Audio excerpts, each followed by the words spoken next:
Hey guys, welcome back. This is Shadow Drone. This is another episode of the Phantom 2 retro build. I ran into a few little issues that I had to work out before closing it up. One of which was the binding of the receiver. Although if I close up the drone and I want to bind it to any OpenTX radio, I would have to open the top up to bind it, so that wasn't an option. So I had to design a 3D printed remote lever, which you see here.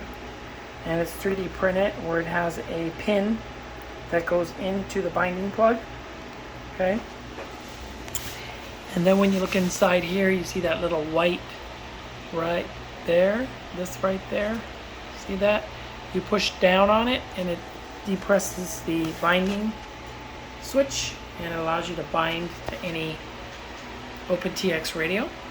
And then to be able to see the green and red lights for the radio, which is the binding light, I made this fiber optic cable which will be inside here with this little shroud, and then you can just pull it out when you get ready to bind. And if you look inside, you can see the red light right now. There's a red light in there and it's blinking. And it basically means that either the radio is not on or it needs to be bound. And then if you bind it and it bounds the way it should, then the red light goes to green and you're done. That's the easiest way of making this work. So I did order the batteries. I got some 4800 milliamp 3S batteries that fit perfectly inside there. So those came in yesterday. So I'll be able to test fly it maybe this weekend.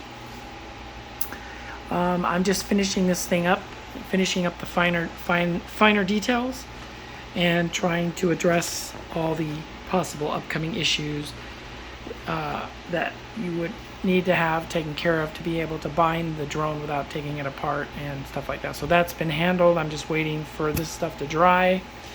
As you can see, I also added a voltage alarm, which is right here, and the voltage alarm cable comes here, so you can plug the battery into this. The voltage alarm is set to 3.2 volts, which is the bare minimum that the manufacturer recommends for the batteries to be drained down to.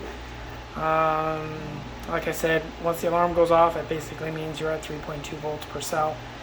And you can also set it in the NASA software to return to home.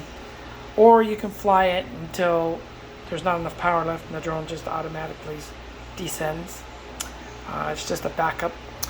And once I'm done with this and that, then I will close this baby up and I'm going to finish up down here. Here I had to install to the flight system, the flight gimbal, a flat panel which is drying right now. I've got a little pair of pliers wedged in there to push this down on the gimbal. And then this unit here will attach to the back of that. And then the leftover wires will be stuffed in between the gimbal shock system to clean it up. So, and it'll be done. And then the real fun begins to test fly it, and hopefully it'll fly. Alright guys, this is Shadow Drone out. Have a good one. Stay safe.